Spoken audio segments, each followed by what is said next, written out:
In the grand halls of Valdoria Palace, where golden chandeliers cast dancing shadows on marble floors, a secret has been buried for generations. Behind the perfect smiles and royal waves lies a truth so shocking that it could topple kingdoms and rewrite history books forever.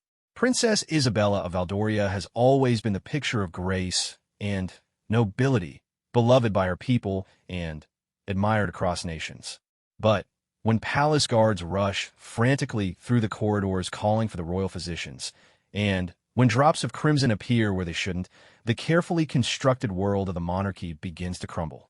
What started as whispers among the servants has become a crisis that threatens everything the royal family holds dear. Ancient bloodlines, forbidden magic, and a curse that has haunted the kingdom for 3 centuries are about to collide in ways no one could have imagined. The truth about Princess Isabella's condition will not only shock the kingdom, but reveal a legacy of power, sacrifice, and supernatural forces that have shaped the very foundation of Valdoria itself. Some secrets are meant to stay buried, but when blood speaks louder than words, even the strongest palace walls cannot contain what lies within. Prepare yourself for a tale where royal duty meets otherworldly power, where love battles ancient curses, and where one princess must choose between saving her kingdom and embracing a destiny that could destroy everything she holds dear. The morning sun painted the marble corridors of Valdoria Palace in shades of gold and amber, but something felt different today. Princess Isabella stood before her bedroom mirror, studying her reflection with growing concern. Her dark hair cascaded over her shoulders like silk, and her emerald eyes held the same intelligence that had made her father's advisors respect her opinion since childhood. Yet today, those eyes reflected worry. The blood had appeared again during the night, staining her pristine white nightgown with crimson drops that seemed to glow with an otherworldly light. This was the 3rd time in 2 weeks, and Isabella knew she could no longer hide the truth from the palace staff who attended to her every need. Her lady-in-waiting, Margaret, knocked softly on the ornate wooden door. The older woman had served the royal family for over 20 years, and her motherly presence had always been a source of comfort for Isabella. "Your Highness, breakfast is ready in the morning room. Your father requests your presence before the morning council meeting." Isabella quickly pulled on her royal blue robe, ensuring the stained nightgown remained hidden. "I'll be there momentarily, Margaret. Please inform His Majesty that I may be slightly delayed." As Margaret's footsteps faded down the corridor, Isabella moved to her private bathroom and carefully examined the mysterious stains. The blood wasn't coming from any visible wound, yet it appeared to seep through her skin during the night. More troubling still was how the droplets seemed to shimmer with an unnatural luminescence, as if they contained something far more significant than mere bodily fluid. The kingdom of Valdoria had prospered under her father's rule for nearly 3 decades.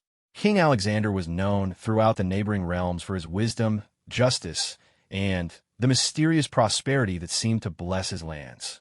Crops grew more abundantly in Valdoria, winters were milder, and diseases that plagued other kingdoms rarely touched their borders. The people attributed this good fortune to the righteousness of their king and the ancient blessings that protected their realm. What the common people didn't know was that the royal bloodline of Valdoria carried within it something extraordinary and dangerous. For over 3 centuries, every generation had produced at least one individual who manifested supernatural abilities tied to the very life force of the kingdom. These gifts came with a price, one that had been carefully concealed from the public and most of the nobility. Isabella had always suspected she was different. As a child, plants would bloom more vibrantly in her presence, and injured animals would heal faster when she touched them. Her tutors attributed these occurrences to coincidence or the natural charisma that ran in royal bloodlines.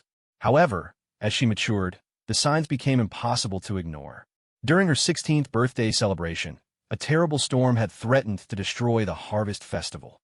As lightning cracked across the sky and rain began to pour, Isabella had felt an overwhelming urge to step outside. Against all protocol and common sense, she walked into the courtyard and raised her hands toward the tempest. The storm clouds parted as if responding to her silent command, allowing the celebration to continue under clear skies. That night, her father had summoned her to his private study, where ancient books and mysterious artifacts lined the walls. It was then that King Alexander revealed the truth about their family's legacy. The royal line of Aldoria was bound to the kingdom by an ancient pact made during a time of great crisis. In exchange for the power to protect and nurture their realm, each generation would sacrifice one of their own to maintain the balance. The conversation had terrified Isabella then, and the memory still sent chills down her spine. Her father had explained that the manifestation of powers usually began in the early 20s, accompanied by signs that grew stronger over time. The blood that now appeared on her clothes was just the beginning.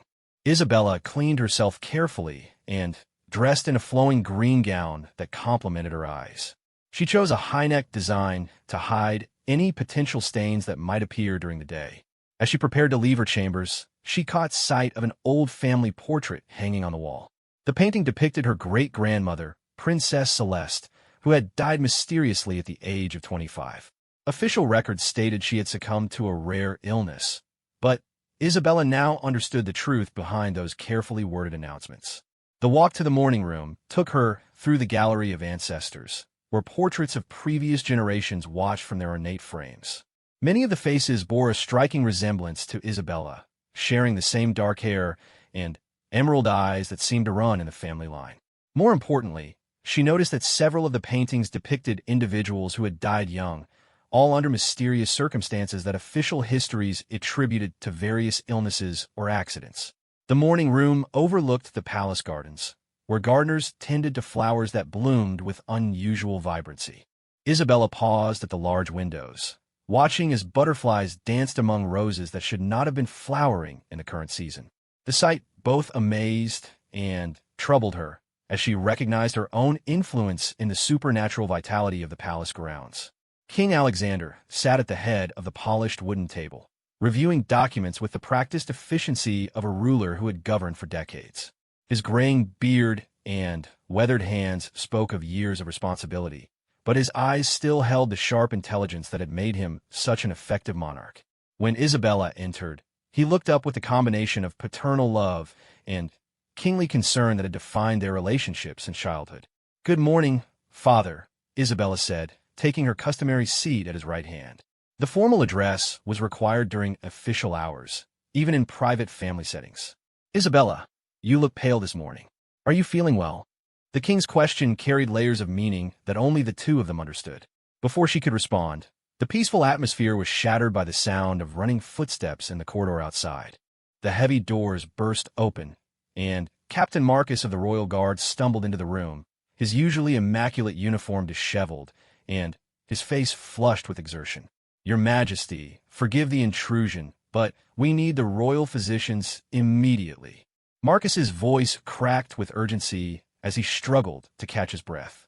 King Alexander rose from his chair with the practiced calm of a leader who had faced numerous crises throughout his reign. "What has happened, Captain? Speak clearly." "It's the servants' quarters, Your Majesty."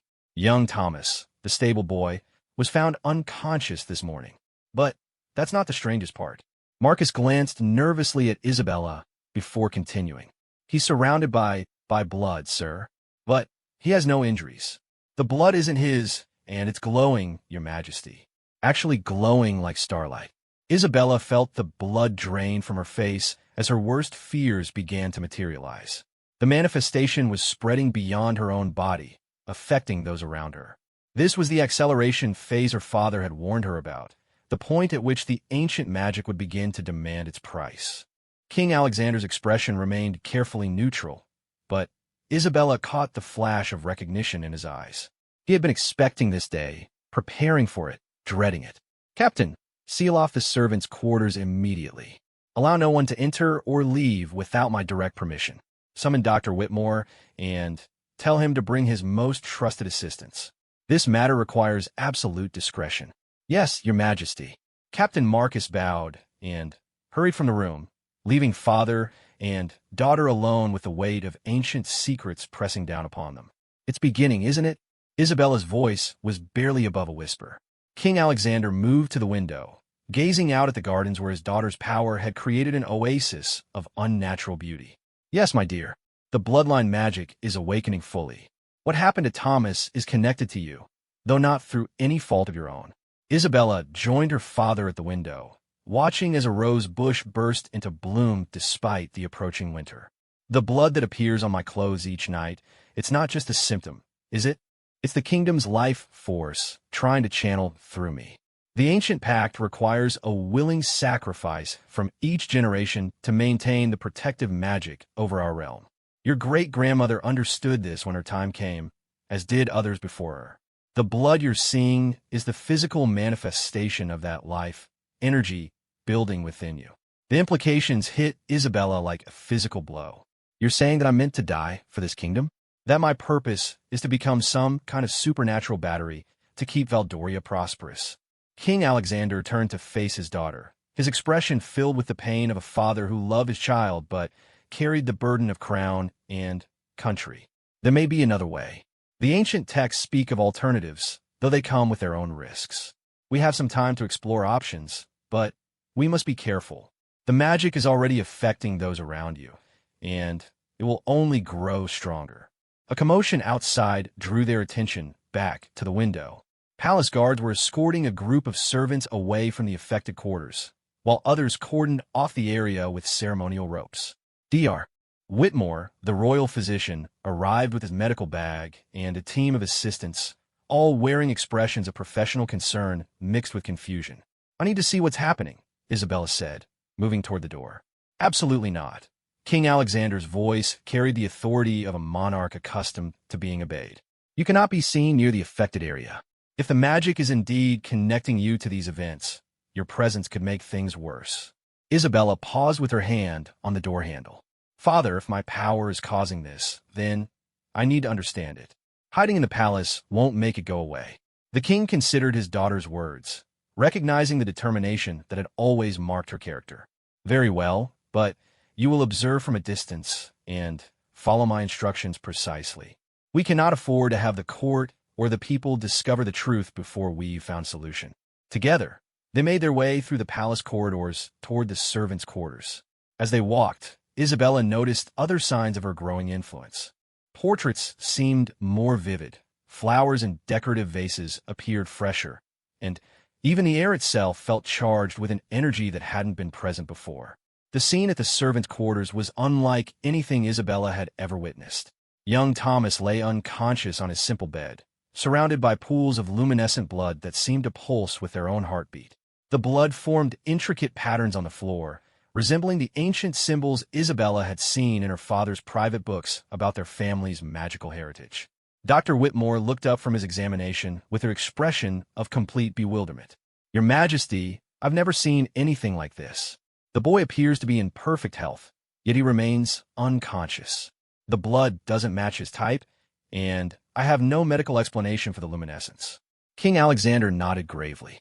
Continue your examination, doctor, but document everything carefully and speak of this to no one outside your immediate team. As they observed from the doorway, Isabella felt a strange, pulling sensation in her chest, as if something invisible was trying to draw her into the room. The luminescent blood seemed to pulse in rhythm with her heartbeat, and she realized with growing certainty that the power awakening within her was responsible for this mysterious phenomenon. Father, she whispered, I can feel it. The blood, the energy in that room, it's all connected to me somehow. Before King Alexander could respond, a new voice interrupted from behind them. Your Majesty, forgive the intrusion, but there's been another incident. They turned to see Lady Catherine, the head of household staff, approaching with obvious distress. Her usually perfect composure was shattered, and her hands trembled as she spoke. It's the kitchen gardens, Your Majesty. The vegetables have grown overnight to 3 times their normal size, and the cook says the herbs are glowing just like the blood in Thomas's room. The other servants are starting to whisper about magic and curses. Isabella felt the weight of destiny settling upon her shoulders like a heavy cloak. The acceleration was happening faster than anyone had expected, and soon it would become impossible to hide the supernatural forces at work within the palace walls. King Alexander's expression hardened with resolve. Lady Catherine, inform the staff that the palace is under quarantine due to a possible contagion. No one enters or leaves without my permission. We'll contain this situation while we search for answers. As the household administrator hurried away to implement the quarantine measures, Isabella realized that her peaceful life as a princess was ending. Whatever lay ahead would test not only her courage, but her willingness to sacrifice everything for the people she was born to protect. The ancient magic of Valdoria was awakening, and with it came choices that would determine the fate of an entire kingdom. The quarantine of Valdoria Palace created an atmosphere of tension that permeated every corner of the grand structure. 3 days had passed since the first incident with Thomas the stable boy, and the situation had escalated beyond anyone's expectations. Isabella found herself confined to the royal wing, watching through her windows as palace guards patrolled the grounds with increasing frequency. Dr. Whitmore had set up a temporary medical station in the palace library, surrounding himself with both modern medical equipment and ancient texts that King Alexander had retrieved from the royal vault. The physician, a man of science who had spent his career treating conventional ailments, struggled to reconcile his medical knowledge with the supernatural phenomena occurring throughout the palace. Isabella sat in her father's private study, examining the leather-bound journals that documented 3 centuries of royal family secrets. Each generation had meticulously recorded their experiences with the bloodline magic, creating an archive of knowledge that painted a disturbing picture of sacrifice and power. The Journal of Princess Celeste, her great-grandmother, proved particularly revealing. The elegant handwriting described the gradual awakening of supernatural abilities, the appearance of luminescent blood, and the increasing effect on the surrounding environment. What struck Isabella most profoundly was the tone of resignation that permeated Celeste's final entries, as if she had accepted her fate as an inevitable conclusion to her existence. The magic grows stronger each day, Isabella read aloud from one of Celeste's entries. The gardens bloom with unnatural vibrancy. The servants report dreams filled with visions of ancient rituals, and I can feel the life force of the kingdom flowing through my veins like liquid fire. Father speaks of alternatives, but I fear the truth is simpler than he wishes to admit. The pact demands its price, and I was bored to pay it. King Alexander entered the study carrying a tray of tea and simple food. The stress of the past few days had aged him visibly, and Isabella noticed new lines around his eyes that spoke of sleepless nights and difficult decisions. "Have you found anything useful in the family records?" he asked, settling into the chair opposite his daughter. "Too much, actually. Every account follows the same pattern. The powers manifest in the early 20s, grow stronger over several months, and then..." Isabella gestured toward a stack of journals. "Then, the entries simply stop. The official records speak of illnesses or accidents, but the personal writings tell a different story." King Alexander poured tea with the careful precision of a man seeking to maintain normal routines in extraordinary circumstances. "Your great-grandmother's situation was particularly challenging. The kingdom faced a severe drought that threatened to destroy the harvest. Her sacrifice ended the drought and ensured prosperity for another generation." Sacrifice. Isabella repeated the word with growing bitterness. "Is that what we're calling it? Murder sanctioned by ancient magic and royal tradition." Before her father could respond, an urgent knock echoed through the study. Captain Marcus entered without waiting for permission, his face flushed with the exertion of running through the palace corridors. "Your Majesty, we have a serious problem. The phenomena is spreading beyond the palace grounds. Reports are coming in from the village about unusual occurrences that mirror what we've seen here." King Alexander stood immediately, his expression shifting into the focused alertness of a ruler facing a crisis. "What kind of occurrences, Captain?"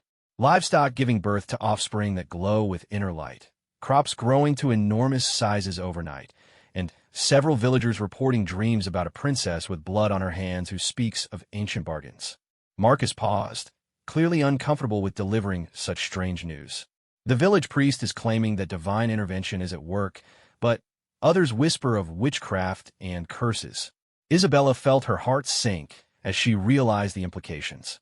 The magic was no longer contained within the palace walls. Her awakening powers were affecting the entire kingdom, creating a situation that would soon become impossible to hide from neighboring realms and foreign dignitaries. "How long before word reaches other kingdoms?" Isabella asked, though she dreaded the answer. "Merchant caravans travel regularly between our borders and the neighboring realms," Captain Marcus replied. If these phenomena continue, we might have days at most before rumors begin to spread. King Alexander moved to the window overlooking the palace courtyard, where strange lights could be seen dancing among the garden pathways despite the bright afternoon sun. We need to accelerate our research. Dr. Whitmore, what progress have you made with the ancient texts? The royal physician emerged from behind a towering stack of medical journals and historical documents, his usually neat appearance disheveled from days of intensive study. His spectacles sat askew on his nose, and ink stains marked his fingers from hours of taking notes. Your Majesty, I've discovered something remarkable in the oldest records. The original pact wasn't simply about sacrifice. It was about transformation. Dr. Whitmore approached with a weathered manuscript that seemed to glow faintly in the afternoon light.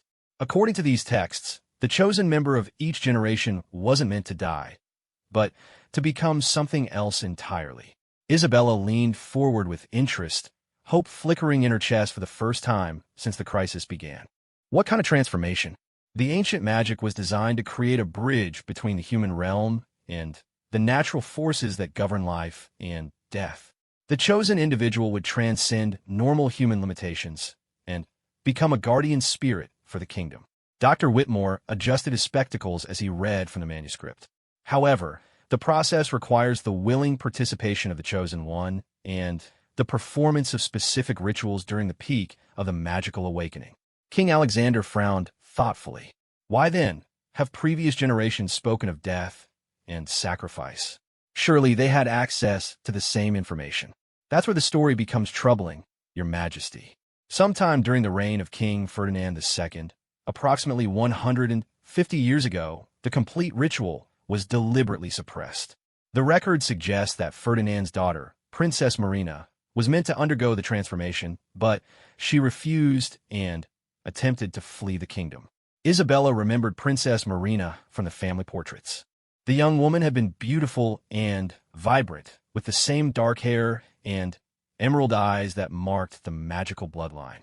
Official history claimed she had died in a carriage accident while traveling to visit relatives in a neighboring kingdom. What happened to Marina? Isabella asked, though she suspected she already knew the answer. Dr. Whitmore's expression grew grave. According to these hidden records, her refusal to complete the ritual created a catastrophic magical backlash. The protective magic that shielded Valdoria began to fail, crops withered, and supernatural creatures from the dark forest began attacking the border villages. King Ferdinand was forced to make a terrible choice. He killed his own daughter to restore the balance. King Alexander concluded grimly. Not exactly killed, but allowed the incomplete ritual to consume her life force. Since then, each generation has chosen the path of sacrifice rather than risk the consequences of an incomplete transformation. The knowledge of the full ritual was hidden to prevent future generations from attempting something that could potentially destroy the kingdom if performed incorrectly. Isabella absorbed this information with growing determination. The revelation that death wasn't the intended outcome changed everything. If the transformation could be completed successfully, she might be able to save both herself and the kingdom without perpetuating the cycle of sacrifice that had claimed her ancestors. Where are these complete ritual instructions? She asked. Dr. Whitmore hesitated before answering. That's the challenge, Your Highness. The text suggests the instructions were divided into 3 parts and hidden in separate locations for safety. One part remains in the royal vault. Another was supposedly given to the ancient order of guardians who originally created the pact, and the third was hidden somewhere within the kingdom itself as a safeguard against the total loss of the knowledge. A sudden commotion outside interrupted their conversation. Through the windows, they could see palace guards running toward the main gate, where a crowd of villagers had gathered despite the quarantine orders. The people carried torches and various makeshift weapons, their faces reflecting fear and anger in equal measure. Captain Marcus rushed to the window and cursed under his breath. The situation in the village has deteriorated rapidly. Some of the villagers are claiming that Princess Isabella has been possessed by evil spirits and is causing the supernatural occurrences. Others believe she's been blessed by divine forces and want to worship her as a saint. Either way, they're demanding answers. Isabella felt the weight of responsibility settling more heavily on her shoulders. Her people were suffering from fear and confusion, and she was the cause of their distress. The thought of hiding behind palace walls while they struggled to understand the supernatural chaos affecting their daily lives became unbearable. "I should speak to them," she announced, standing and moving toward the door. "Absolutely not." King Alexander's voice carried the finality of royal command. "Your presence could trigger another surge of magical activity. The last thing we need is for the transformation to accelerate while you're surrounded by frightened villagers." "Father, these people deserve an explanation. They're loyal subjects who have trusted our family for generations. We can't abandon them to fear and speculation." Dr. Whitmore looked up from his manuscripts with sudden alarm. "Your Majesty, speaking of acceleration, I've discovered something disturbing in Princess Marina's account. The magical awakening doesn't follow a predictable timeline. Emotional stress, particularly feelings of isolation and desperation, can cause the powers to surge unpredictably. As if summoned by his words, the afternoon sunlight streaming through the study windows suddenly intensified, casting everything in an ethereal golden glow. The air itself seemed to shimmer with energy, and Isabella could feel power coursing through her veins like electricity. "It's happening again," she whispered, watching as her hands began to emit a soft luminescence that matched the mysterious blood that had been appearing throughout the palace. King Alexander immediately moved to close the curtains, but the light emanating from Isabella's body was too bright to hide completely. "Dr. Whitmore, how long do these surges typically last?" "According to the records, they can persist for minutes or hours, depending on the emotional state of the chosen individual. The key is to remain calm and avoid any actions that might channel the energy outward." Isabella struggled to control the power building within her, but her emotions were too turbulent to achieve the necessary peace of mind. The thought of her people gathering outside the palace, frightened and confused by supernatural events they couldn't understand, filled her with guilt and frustration that fed the magical energy coursing through her body. The glow around Isabella intensified, and suddenly every flower in the gardens below burst in a simultaneous bloom. The sight was breathtaking and terrifying, visible to everyone within miles of the palace. The gathered villagers cried out in amazement and fear, some falling to their knees in prayer, while others backed away in terror. "The whole kingdom will know about this within hours," Captain Marcus observed grimly. "There's no way to hide this level of supernatural activity." Isabella closed her eyes and focused on the meditation techniques her childhood tutors had taught her for managing stress during diplomatic functions. Slowly, the luminescence around her body began to fade, though she could still feel the power humming beneath her skin like a barely contained storm.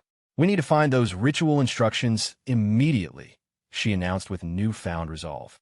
"I won't let fear and incomplete knowledge destroy what we could save.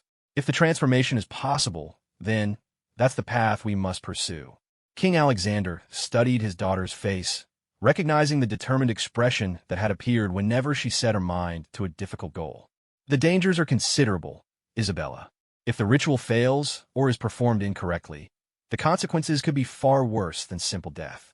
The magical backlash could destroy not just you, but everyone within the kingdom's borders.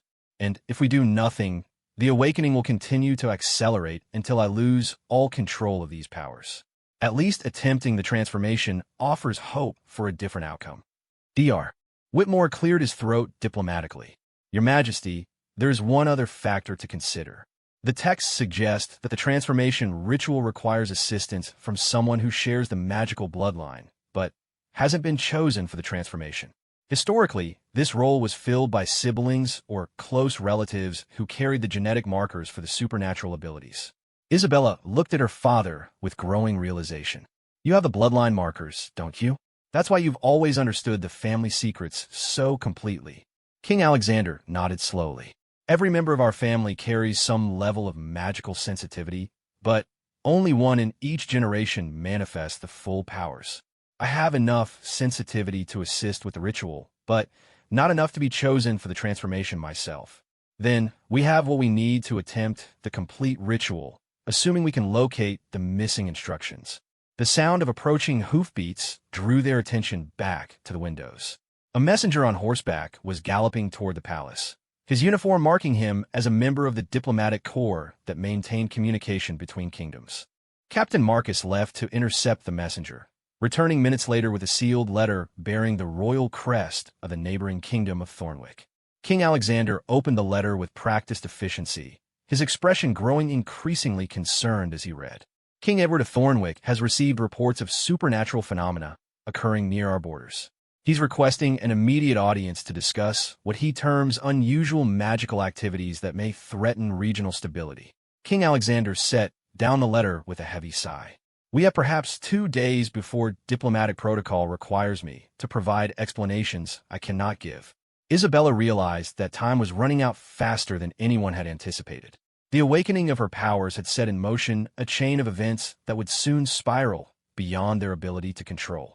The search for the complete ritual instructions had become a race against political exposure and magical catastrophe. Dr. Whitmore, what do we know about the ancient order of guardians mentioned in the texts? If they possess one part of the ritual instructions, we need to contact them immediately. The physician consulted his notes with obvious reluctance. The references are vague, Your Highness, but they suggest the order still exists in some form. They're described as scholars and mystics who maintain hidden libraries in the old forest regions. However, contacting them would require leaving the palace, which seems inadvisable given your current condition. My current condition is exactly why we need to take that risk. Every day we delay increases the chance of another uncontrolled surge of power. King Alexander weighed the options available to them, each choice carrying significant dangers. The decision would determine not only Isabella's fate, but the future of the entire kingdom. The decision to seek out the ancient order of guardians was made in the early hours before dawn, when the palace lay shrouded in the quiet stillness that preceded the chaos of each day. Isabella had spent the night poring over maps and historical records, trying to pinpoint the location of the hidden libraries mentioned in the fragmentary texts. Dr. Whitmore had made a breakthrough during his midnight research session, discovering references to a place called the Sanctuary of Echoes, located deep within the whispering woods that bordered the eastern edge of the kingdom. The text suggested that this sanctuary served as the primary repository for the Guardian's knowledge, including the missing portion of the transformation ritual. King Alexander stood at the window of his private chambers, watching as the first rays of sunlight illuminated gardens that continued to display supernatural vitality. The roses bloomed in impossible colors, the trees bore fruit out of season, and butterflies danced among flowers that glowed with soft inner light. The sight was beautiful and ominous in equal measure. The journey to the Whispering Woods will take at least 2 days on horseback, he said without turning from the window. Can you maintain control of your powers for that long? Isabella adjusted the leather satchel that contained copies of the most important family documents and a selection of supplies for the journey. She wore practical traveling clothes instead of her usual royal attire, hoping to avoid recognition during their passage through the kingdom. I'll have to learn quickly. The meditation techniques help, but emotional stress seems to trigger the surges. If we encounter difficulties during the journey, it could become problematic. Dr. Whitmore approached with a small wooden box containing various herbal preparations he had concocted based on remedies mentioned in the ancient texts.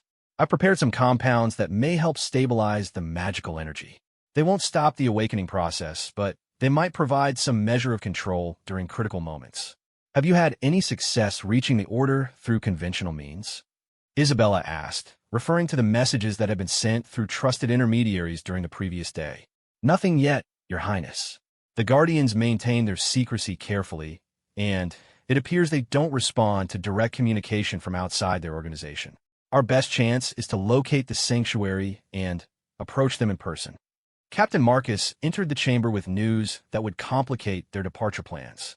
His expression carried the tension of a military officer dealing with multiple developing crises. Your Majesty, the situation beyond the palace has deteriorated significantly overnight.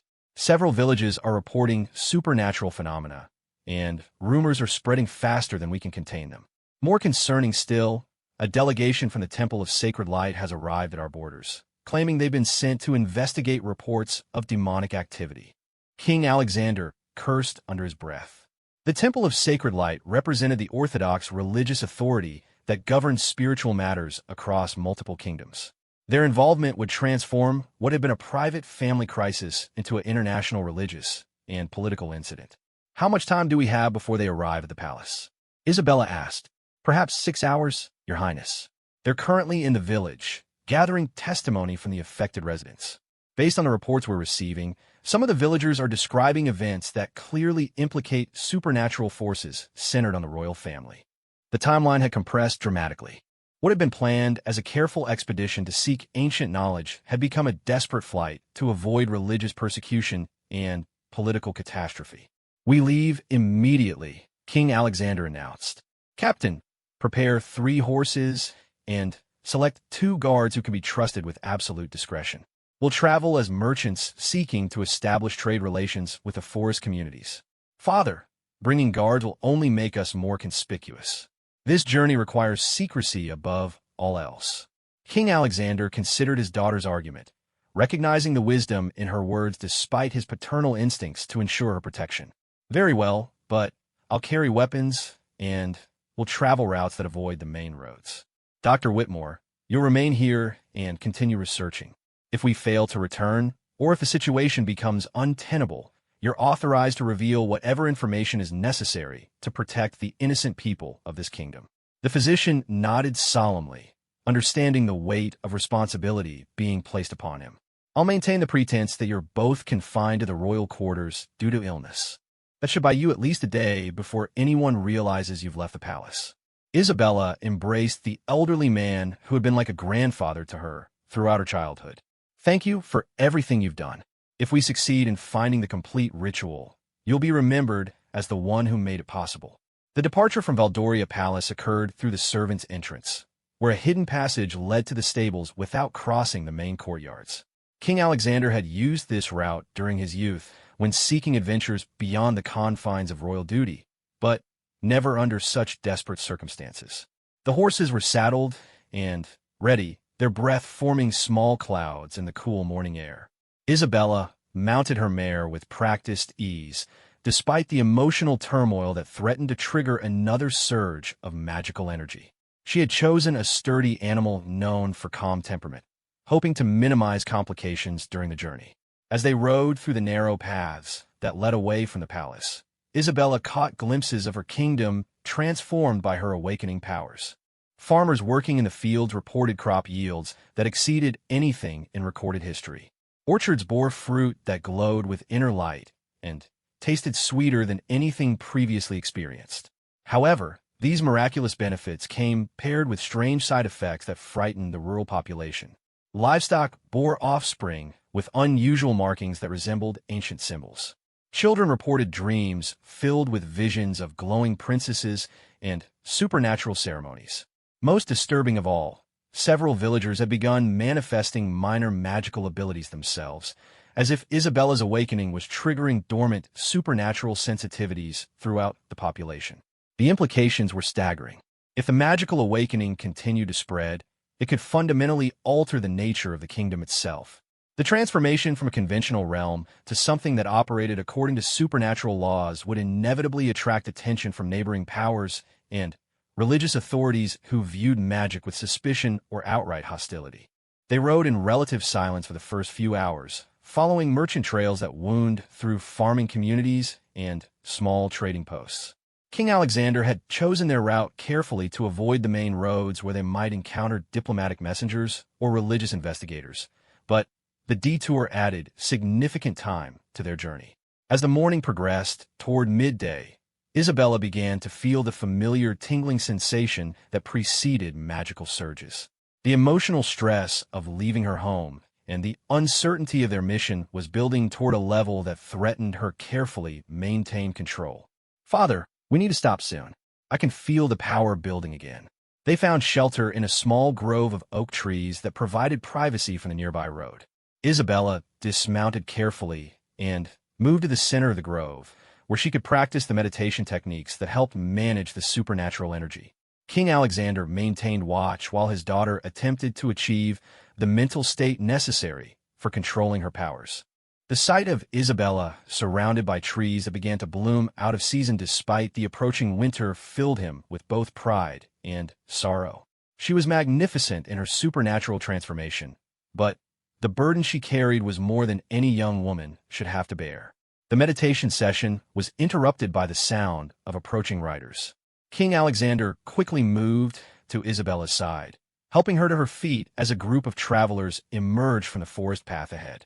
The newcomers consisted of 3 individuals whose appearance marked them as members of scholarly or religious orders. They wore simple robes that suggested monastic training, but their bearing carried an authority that spoke of higher purposes than mere academic pursuit. The leader of the group, a woman with silver hair and eyes that seemed to hold depths of ancient knowledge, studied Isabella and King Alexander with obvious recognition. "Your Majesty," she said, dismounting from her horse with fluid grace. "We felt the magical disturbance emanating from your kingdom and came to offer assistance. I am Lydia, keeper of the Western Archives for the Order of Echoing Wisdom." Isabella felt a surge of hope mixed with caution. The timing of this encounter seemed too convenient to be mere coincidence. Yet the woman's presence radiated a sense of benevolent purpose that suggested genuine intent to help. "You're part of the Guardian Order mentioned in our family records?" Isabella asked. "We are the descendants of those who created the original pact with your bloodline, my companions, and I have been monitoring the magical awakening from a distance, waiting for the appropriate moment to make contact." Lydia approached slowly, her movements carefully non-threatening. "The situation has advanced more rapidly than our calculations predicted. The transformation must be completed soon, or the magical energy will become impossible to contain." King Alexander remained alert, but allowed the conversation to continue. "Do you possess the ritual instructions we need? We have one portion of the complete ceremony, as do you. However, the 3rd section remains hidden within your kingdom, placed there by your ancestors as a safeguard against the total loss of the knowledge." Lydia gestured toward her companions. "Marcus and Elena have spent years researching the location of that final piece. We believe we know where to find it." Isabella studied the faces of the 3 guardians, searching for any signs of deception or hidden agendas. The supernatural sensitivity that came with her awakening powers allowed her to sense the emotional undercurrents of people around her, and these individuals radiated sincerity and genuine concern. "Where is the 3rd section hidden?" she asked. "In the ancient crypts beneath the Temple of Seasons, located in the heart of the Whispering Woods. The temple was built by your ancestor, Queen Miranda, during the early years of the Magical Pact. She foresaw the possibility that future generations might need to access the complete ritual quickly and secretly." The mention of Queen Miranda triggered memories from Isabella's study of family history. Miranda had been one of the most powerful rulers in Valdoria's past, known for her wisdom and her mysterious ability to prevent wars before they began. The official histories attributed her success to exceptional diplomatic skills, but the family records suggested supernatural intervention. "The journey to the Temple of Seasons will take us deeper into the forest than we originally planned," King Alexander observed. "How do we know we can trust your guidance?" Elena, the younger of Lydia's companions, stepped forward with obvious excitement. "Because we've been preparing for this moment for over a decade, Your Majesty. The Order has maintained detailed observations of Princess Isabella's magical development since her birth. We know more about the awakening process than anyone alive." "You've been watching me my entire life?" Isabella felt a mixture of anger and unease at the revelation. "Not watching in an invasive sense," Marcus clarified quickly. "Monitoring for signs that the bloodline magic was manifesting according to the expected patterns. Our purpose is to ensure the survival of both the chosen individual and the protective magic that shields this kingdom from supernatural threats." Lydia produced a leather scroll case and withdrew a document covered in symbols that matched those Isabella had seen in her family's private collection. "This contains our portion of the transformation ritual. Compare it to what you carry, and you'll see that the ceremonies complement each other perfectly." Isabella examined the ancient text, recognizing the flowing script and symbolic notations that marked authentic Guardian documentation. The ritual instructions were indeed complementary to the sections her family possessed, providing details about energy channeling and spiritual preparation that had been missing from their incomplete knowledge. "If we combine our information and locate the 3rd section, how long will the complete transformation require?" Isabella asked. The ceremony itself takes place over 3 days and nights, Lydia explained. However, the preparation and purification processes require additional time. We estimate 1 full week from beginning to completion. King Alexander frowned at the timeline. We don't have a week. Religious investigators are already approaching the palace, and diplomatic pressure from neighboring kingdoms will intensify each day we remain absent. Then, we must begin immediately, Isabella announced with decision that surprised even herself. Every moment we delay increases the risk of losing control completely. I'd rather attempt the transformation in difficult circumstances than abandon the effort altogether. Lydia nodded approvingly. Spoken like a true daughter of the bloodline. Queen Miranda faced similar pressures when she underwent her transformation. The courage to act decisively in the face of uncertainty is one of the characteristics that allows the ritual to succeed. As they prepared to continue their journey together, Isabella realized that she was committing herself to a path that would change everything about her existence. The transformation would either save her and her kingdom or destroy both in ways that conventional death could never achieve. The combined group set off deeper into the Whispering Woods, following paths that seemed to shift and change as they traveled. Isabella began to understand that they were entering a realm where normal laws of nature held less authority, where the ancient magic that governed her bloodline operated according to different rules than the mundane world she had always known. Behind them, the kingdom of Valdoria continued its supernatural transformation, while ahead lay mysteries that would determine the fate of generations yet unborn. The Whispering Woods lived up to their name as the combined party traveled deeper into the ancient forest. Voices seemed to echo from the shadows between the trees, speaking in languages that predated the founding of Valdoria itself. Isabella found herself understanding fragments of these whispered conversations, as if her awakening powers were unlocking linguistic abilities that had remained dormant throughout her life. The Temple of Seasons appeared before them, like something from a dream made manifest in stone and starlight. The structure defied conventional architecture, with walls that seemed to shift between different materials depending on the angle of observation. Sometimes they appeared to be constructed from white marble veined with gold. Other moments they looked like crystallized moonlight that captured and reflected the filtered sunlight streaming through the forest canopy. Lydia led the group through gates that opened without any visible mechanism, responding to her presence with a recognition of ancient magic acknowledging its rightful guardians. The courtyard beyond was filled with plants that belonged to different seasons simultaneously, creating a garden where spring flowers bloomed alongside autumn leaves and winter frost coexisted with summer sunshine. The temple exists partially outside normal time, Marcus explained, noticing Isabella's amazement at the supernatural landscape.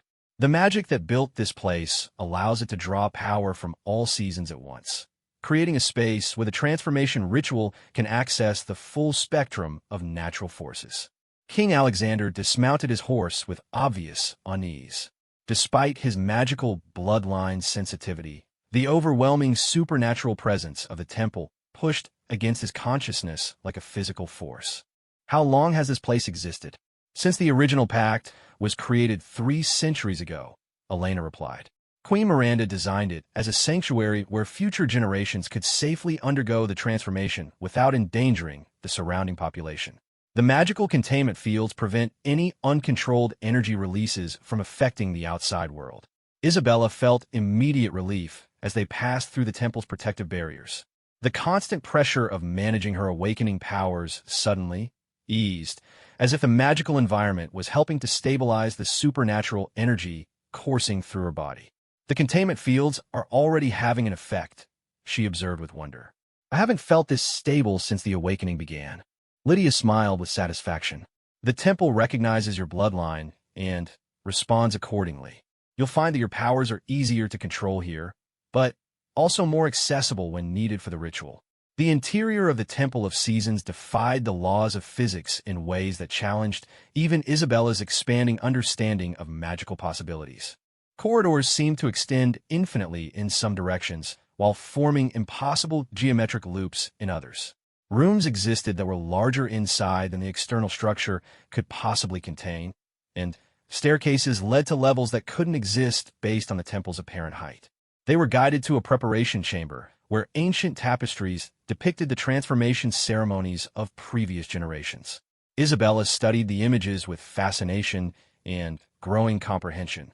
The tapestries showed not just her own family line, but representatives from other bloodlines who had undergone similar transformations in kingdoms beyond Valdoria's borders. "There are others like us?" she asked, running her fingers over a tapestry that showed a young man surrounded by flames that burned without consuming. "The magical bloodlines are scattered across many realms," Lydia confirmed. "Each serves as a guardian for their respective kingdoms, maintaining the balance between the natural world and the supernatural forces that constantly threaten to overwhelm civilization.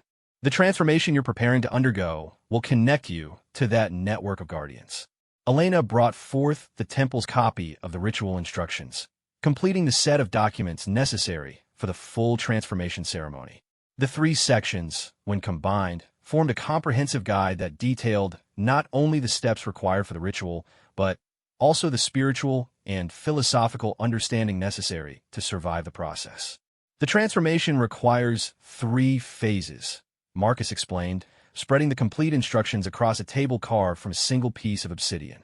"The first phase involves purification and preparation, cleansing your body and spirit of any influences that might interfere with the magical working. "The second phase is the actual transformation itself, during which your human nature will be fundamentally altered to accommodate the guardian powers. "The third phase is integration, learning to function with your new abilities while maintaining connection to your human identity." King Alexander studied the ritual requirements with growing concern. "The preparation phase requires isolation from all human contact for 48 hours. Given the political situation developing around our kingdom, that timeline could prove problematic. Father, we knew this journey would require sacrifices. The political consequences of delay far outweigh the diplomatic difficulties of our temporary absence." Isabella's words carried a certainty that surprised everyone present, including herself. The decision to proceed with the transformation had activated some deeper level of understanding that made the choice feel inevitable rather than optional. Lydia nodded approvingly. "The bloodline magic guides those chosen for transformation toward the necessary decisions. Your instincts are responding to supernatural imperatives that your rational mind may not fully comprehend."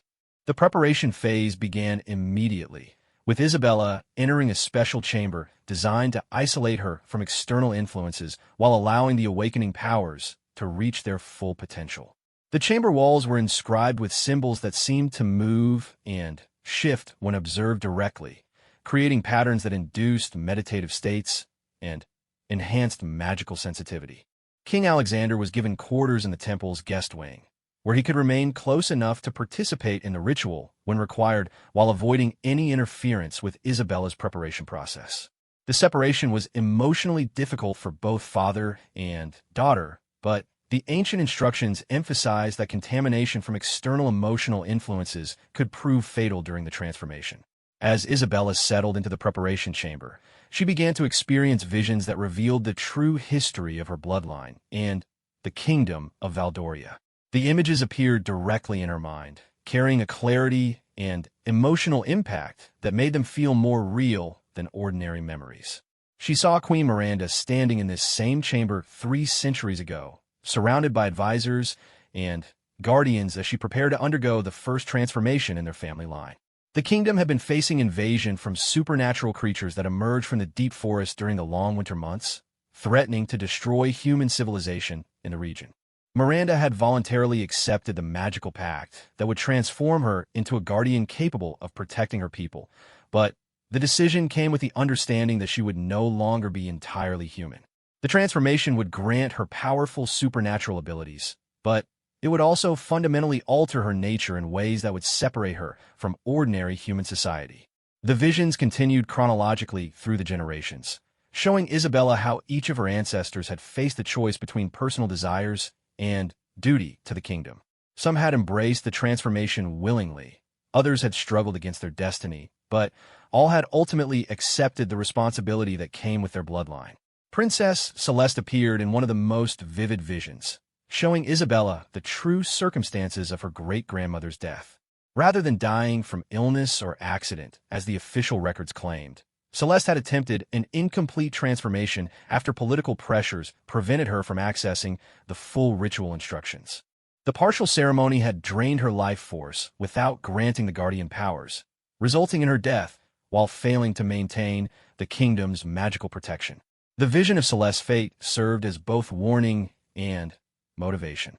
Isabella understood that her current situation, while difficult, offered opportunities that previous generations had lacked. The presence of the Guardian Order, the complete ritual instructions, and the protective environment of the temple created conditions that hadn't existed since Queen Miranda's time. During the second day of preparation, Isabella began to experience direct communication with the supernatural forces that governed the magical pact. The entities that appeared to her consciousness weren't gods or demons in any conventional sense, but rather elemental expressions of the natural worlds will to maintain balance and protect itself from destructive influences. These forces explained that the bloodline magic served a purpose far greater than simply protecting individual kingdoms.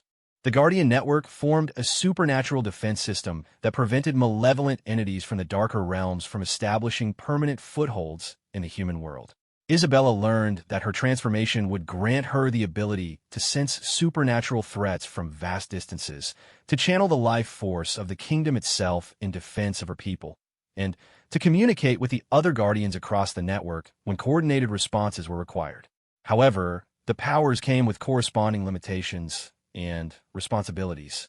As a guardian, she would be bound to the kingdom in ways that would make extended travel impossible. Her emotional connections to individual people would be filtered through her obligation to protect the population as a whole. Most significantly, she would live far longer than ordinary humans, watching as generations of friends and loved ones aged and died while she remained to guard future generations. The emotional weight of these revelations tested Isabella's resolve throughout the preparation period. She found herself questioning whether the sacrifice of her humanity was justified, even to save her kingdom from supernatural threats and political chaos. On the final night of preparation, King Alexander was permitted to visit his daughter for a brief conversation before the transformation ritual began. He found her seated in the center of the chamber, surrounded by a soft glow that emanated from her skin and reflected off the carved symbols covering the walls. "You look different already," he observed with a mixture of pride and sorrow. "I feel different, Father. The visions have shown me things about our family's history that I never understood before. The responsibility we carry is far greater than I ever imagined." King Alexander knelt beside his daughter, taking her hands in his own. The contact created a brief connection that allowed him to glimpse fragments of the supernatural knowledge she had been receiving. "Do you still believe the transformation is the right choice?" he asked. Isabella met her father's eyes with a gaze that carried depths of understanding far beyond her years. "I believe it's the only choice that offers hope for a future worth preserving. The kingdom needs its guardian, and I was born for this purpose."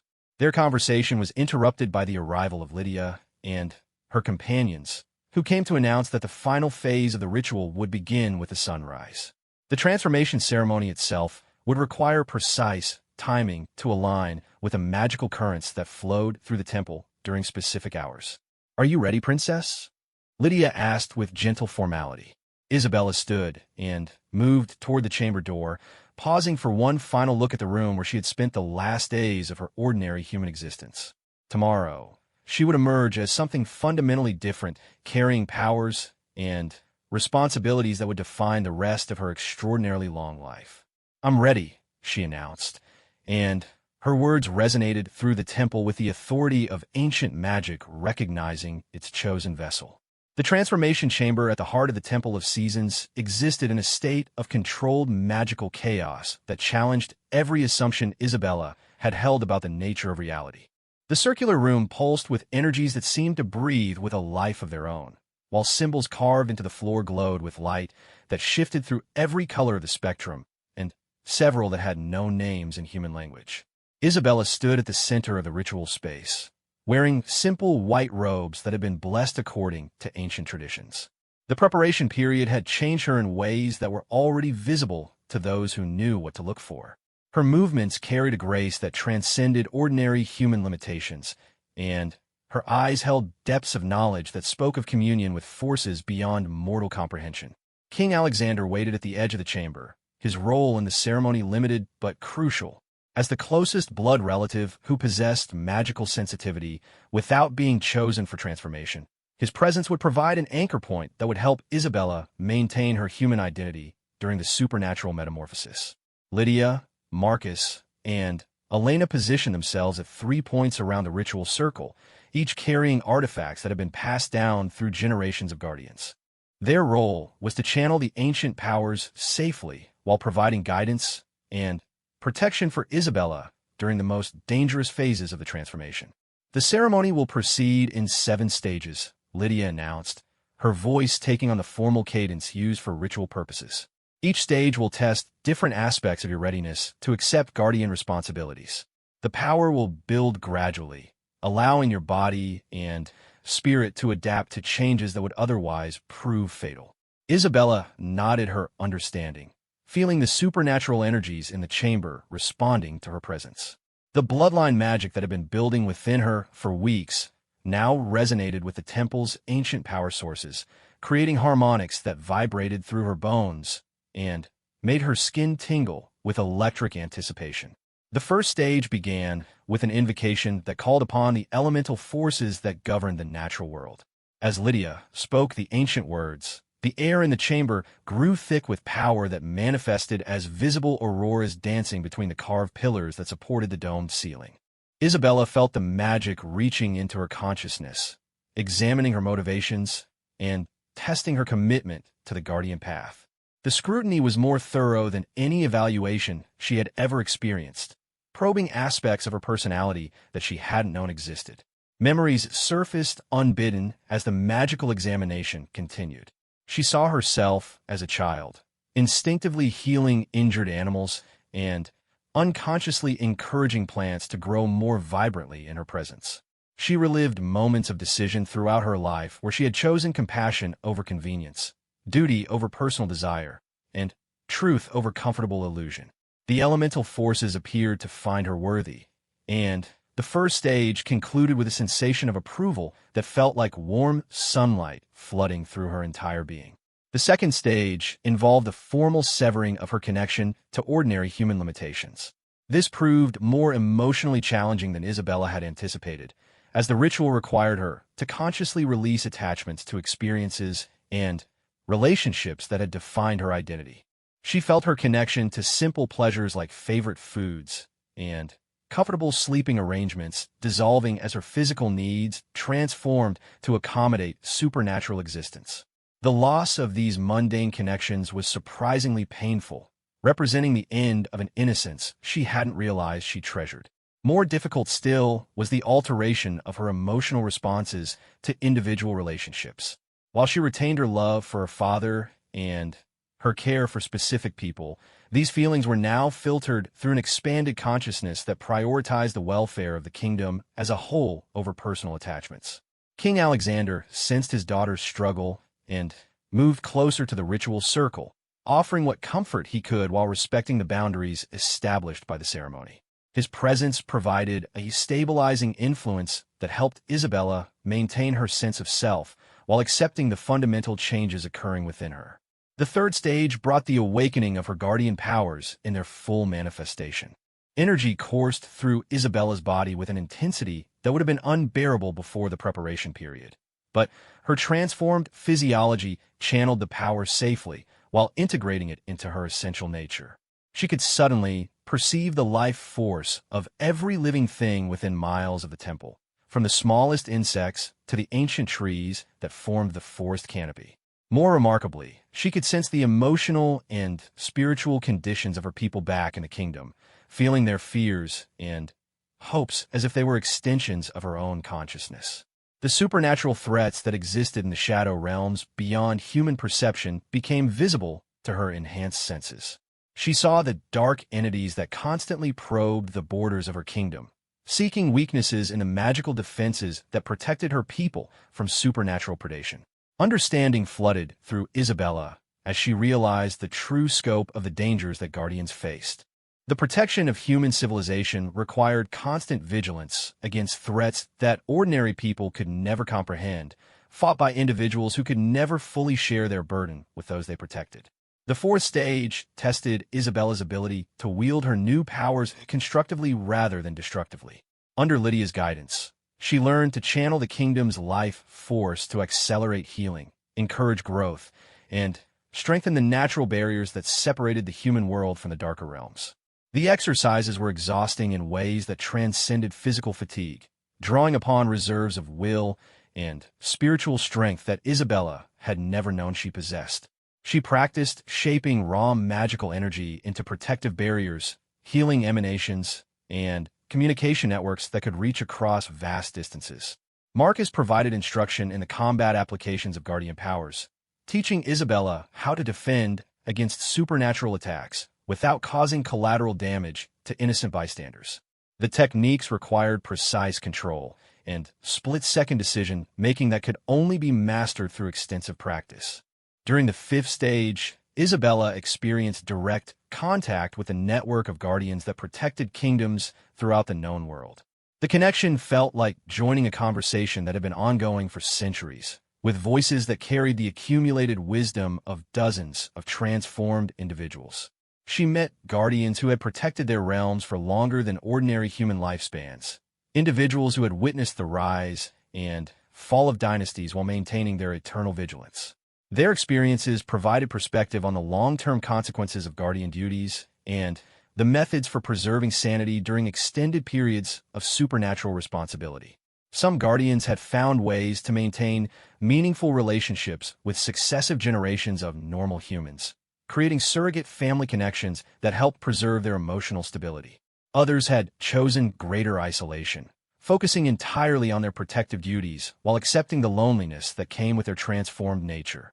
The network also revealed the existence of threats that exceeded the capabilities of individual guardians, requiring coordinated responses from multiple protectors working in concert. Isabella learned that her transformation would make her part of a supernatural defense system that operated on a scale far greater than any single kingdom. The sixth stage brought the integration of her guardian consciousness with her royal identity, creating a synthesis that would allow her to function effectively in both supernatural and political contexts. This proved particularly challenging, as the expanded perspective that came with guardian powers made the petty concerns of court politics seem almost absurdly trivial. Lydia helped Isabella understand that this reaction was normal but potentially dangerous. Guardians who lost all connection to ordinary human concerns often became isolated and ineffective, their protection becoming cold and mechanical rather than compassionate and understanding. The key is to remember that individual human experiences matter precisely because they seem small and fragile, Lydia explained. Your expanded consciousness must not diminish your appreciation for the simple joys and sorrows that give meaning to mortal life. Isabella worked to maintain her emotional connection to memories of laughter with friends, quiet moments reading in the palace library, and the satisfaction of small kindnesses performed without recognition. These experiences would serve as touchstones that would help her remain human in spirit despite her supernatural transformation. The seventh and final stage involved the formal binding of Isabella to the kingdom of Eldoria and its people. This created a permanent connection that would allow her to draw upon the life force of the land itself, while ensuring that her powers would always be directed toward protective rather than destructive purposes. The binding ritual required Isabella to accept responsibility for every person within the kingdom's borders, from the nobility who lived in comfort to the poorest peasants struggling to survive in remote villages. She felt their collective hopes, dreams, fears, and sorrows merging with her consciousness, creating an emotional foundation that would guide her decisions for centuries to come. As the binding took hold, Isabella experienced a transformation that was both terrible and wonderful. Her physical form remained essentially unchanged, but the consciousness behind her eyes now carried the weight and wisdom of supernatural guardianship. The ceremony concluded with Isabella standing at the center of the ritual circle, surrounded by an aura of power that made the air shimmer with contained energy. She was no longer entirely human, yet she remained fundamentally herself, bridging the gap between mortal and immortal existence. King Alexander approached his transformed daughter with wonder and sorrow in equal measure. The woman before him was still Isabella, but she now carried responsibilities and powers that separated her from ordinary human experience in ways that could never be fully bridged. "How do you feel?" he asked quietly. Isabella considered the question carefully before responding. "Different but not lost. I can sense everything within the kingdom's borders, feel the hopes and fears of our people as if they were my own thoughts. The responsibility is overwhelming, but it's also surprisingly comforting to finally understand my purpose completely." She gestured toward the walls of the chamber, where new symbols had appeared during the transformation ceremony. "I can see threats approaching from the shadow realms that would have reached our borders within months. The previous guardian protections were failing faster than anyone realized. This transformation came just in time." Lydia smiled with satisfaction and relief. "The ceremony was successful beyond our most optimistic expectations. Your integration of the guardian powers is remarkably complete for a first transformation. You'll be able to return to your kingdom and resume your royal duties while secretly maintaining the supernatural defenses that protect your people." The journey back to Valdoria Palace took place through pathways that existed partially outside normal space, allowing the group to cover the distance in hours rather than days. Isabella's new abilities allowed her to perceive the magical currents that flowed beneath the visible landscape, revealing hidden routes that ordinary travelers could never access. As they approached the palace, Isabella could sense the confusion and fear that gripped her people. The supernatural phenomena that had begun with her awakening had continued to intensify during her absence, creating a crisis that threatened to spiral beyond anyone's ability to control. Religious investigators from the Temple of Sacred Light had established a temporary tribunal in the capital city, conducting interviews with witnesses and gathering evidence of magical activities. Their presence had created an atmosphere of suspicion and paranoia that was poisoning relationships throughout the kingdom. Isabella realized that her return would need to be managed carefully to avoid triggering accusations of witchcraft or demonic possession. Her transformed nature would be visible to anyone with magical sensitivity, potentially creating new problems even as it solved the original crisis. "I'll need to reveal at least part of the truth," she announced as they paused at the edge of the palace grounds. "The people deserve an explanation for the supernatural events they've experienced, and the religious investigators won't be satisfied with denials or misdirection." King Alexander nodded reluctantly. "How much of the truth can we safely reveal?"